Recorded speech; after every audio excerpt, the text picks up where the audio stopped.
Hi అండి, నమస్తే. నేను మీ దేవి. వెల్కమ్ టు నాదే క్రియేషన్స్. ఈరోజు వీడియోలో మనం ఒక simple lunch box recipe sambar రైస్ని ఎలా ప్రిపేర్ చేసుకోవాలో చూద్దాం. చాలామంది పిల్లలకి లంచ్ బాక్స్లో ఏమైనా ఇచ్చినప్పుడు అందులో ఇచ్చిన వెజిటబుల్స్ అన్నిటిని సెపరేట్ చేసేస్తూ ఉంటారు.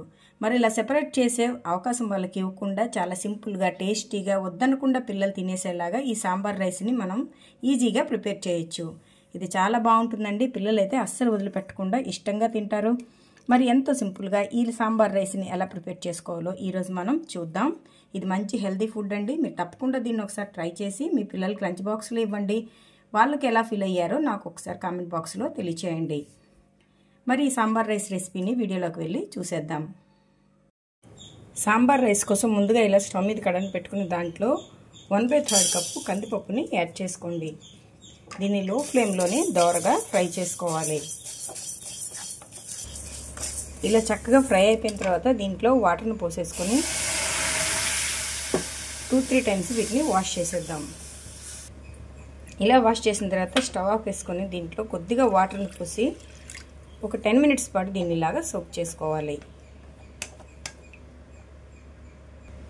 ఇప్పుడు మనం సాంబార్ రైస్ కోసం మసాలాను ప్రిపేర్ చేసుకుందాం. దీనికోసం స్టవ్ మీద ఇలా ఒక కడాయిని పెట్టుకుని దాంట్లో కొద్దిగా చెక్క, లవంగాలు, యాలకులు, అలాగే మిరియాలు వేసేసి వీటిని ఫస్ట్ కొద్దిగా మంచి ఫ్లేవర్ వచ్చేంత వరకు ఫ్రై చేయండి. ఇవి ఇలా మంచి ఫ్లేవర్తో ఫ్రై అయిన తర్వాత దీంట్లో 1/2 స్పూన్ శనగపప్పు, 1/2 స్పూన్ వరకు మినప్పప్పు, 1/2 స్పూన్ మెంతులు వేసేసి మరొక నిమిషం వీటన్నిటిని ఫ్రై చేసేద్దాం. అంటే మనకి పప్పులన్నీ కూడా ఎర్రగా అవ్వాలి. ఇవి మనకి కొద్దిగా రంగు మారి ఇలా చక్కగా ఫ్రై అయిన తర్వాత ఇప్పుడు వీటిలోనే ధనియాలను వేసుకోండి. మీ దగ్గర జీలకర్ర కూడా ఉంటే వేసుకోవచ్చు. నా దగ్గర వేయద్దు, అందుకే ప్రస్తుతానికి నేను యాడ్ చేయట్లేదు. ఈ జీలకర్ర వేసేసి అలాగే ఒక 2 ఎండుమిర్చిని వేసేసి మరికాసేపు ఫ్రై చేసేయండి. ఈ కొద్దిగా ఇలా ఫ్రై అయిన తర్వాత ముక్కలుగా కట్ చేసి పెట్టుకున్న 1 ఇంచ్ అల్లాన్ని ఇలా వేసేసుకొని 1 నిమిషం ఫ్రై చేసేసేయాలి. ఇవన్నీ మనకు చక్కగా ఫ్రై అయిపోయాయండి. ఇప్పుడు వీటిని కొద్దిగా సైడ్కి పెట్టేద్దాం. మీ దగ్గర ఉంటే వీటితో పాటే ఎండు కొబ్బరి ముక్కలను కూడా వేసుకోవచ్చు. నా దగ్గర ఎండు కొబ్బరి లేదు కాబట్టి ఇలా నేను పచ్చి కొబ్బరి ముక్కల్ని కట్ చేసి వేసుకుంటున్నాను. ఇది 1 నిమిషం ఇలా ఫ్రై చేసేద్దాం. అంటే కొంచెం తడి ఎగిరిపోయేంత వరకు. ఇప్పుడు ఇవి చక్కగా ఫ్రై అయిపోయాయండి. ఇప్పుడు స్టవ్ ఆఫ్ చేసుకుని వీటిని కంప్లీట్గా కూల్ అయిన తర్వాత వీటిని మెత్తగా పౌడర్ చేసి పెట్టుకోవాలి. ఇప్పుడు ఇలా ఒక బౌల్ని తీసుకుని దాంట్లో మనం రైస్ని మెజర్ చేసుకుందాం. దీంతో మనం 1 కప్పు వరకు కందిపప్పు తీసుకున్నాం కదా, ఇదే కప్పు 2 కప్పుల రైస్ తీసుకోవాలి. ఇప్పుడు ఇలా తీసుకున్న రైస్ని ఒకసారి వాష్ చేసేసుకుందాం. ఇలా వాష్ చేసి పెట్టుకున్న ఈ రైస్లో మనం సోక్ చేసి పెట్టుకున్న ఈ పప్పుని వేసేసుకుందాం.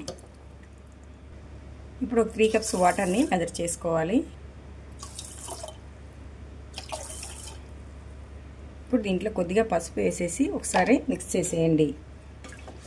ఇలా మిక్స్ చేసిన తర్వాత ఈ బౌల్ని కుక్కర్లో పెట్టుకొని మీడియం ఫ్లేమ్ మీద 3 విజిల్స్ వచ్చేంత వరకు ఉడికించుకోవాలి.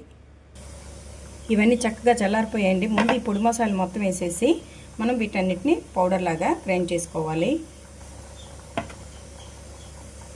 మనకి చక్కగా గ్రైండ్ అయిపోయాయి కదా. ఇప్పుడు ఇందులో మనం ఫ్రై చేసి పెట్టుకున్న కొబ్బరి ముక్కలు అలాగే పొట్టు వేల్చి పెట్టుకున్న వెల్లుల్లి వేసేసి మళ్ళీ ఇంకొకసారి మిక్సీ పట్టేసుకుందాం. ఇలా మనకి మసాలా రెడీ అయిపోయింది. దీన్ని పక్కన పెట్టేసుకుని నెక్స్ట్ ప్రాసెస్ చూద్దాం.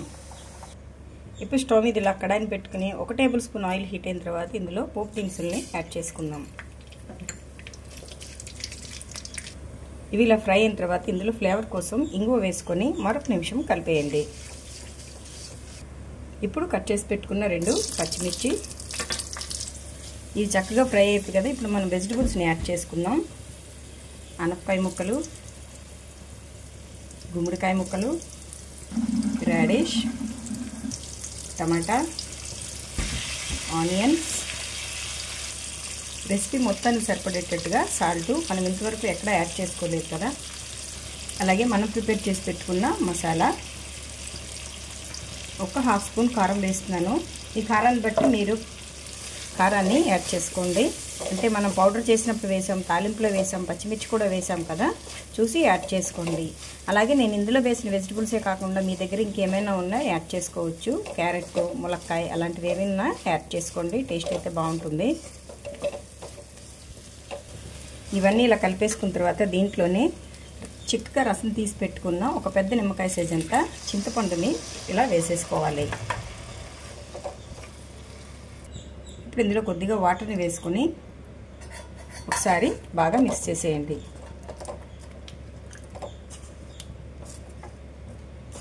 ఇలా మిక్స్ చేసుకున్న తర్వాత దీని మీద ఒక మూతను పెట్టేసి మనకి వెజిటబుల్స్ అన్నీ బాయిల్ అయ్యేంత వరకు ఇలా ఉంచేసుకోవాలి.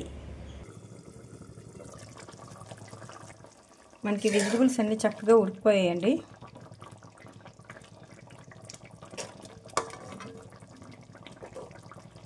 చూడండి, ఇలా కట్ అవుతుందంటే ఉడికిపోయినట్టే.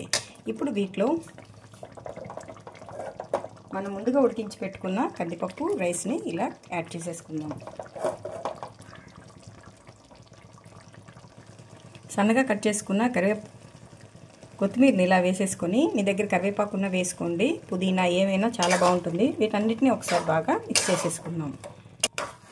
ఇలా మొత్తం కలిపేసుకుంటే టేస్టీగా మనకి సాంబార్ రైస్ రెడీ అయిపోయింది. ఒకసారి సాల్ట్ చెక్ చేసుకొని దీన్ని సర్వింగ్ బౌల్లోకి తీసేసుకోండి.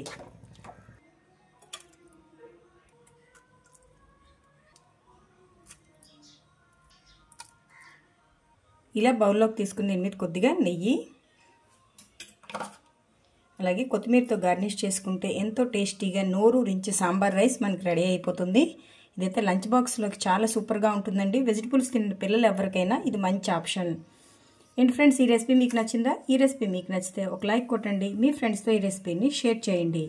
మరిన్ని టేస్టీ రెసిపీస్ కోసం నాదే క్రియేషన్స్ని సబ్స్క్రైబ్ చేసుకోండి. Thank you for watching.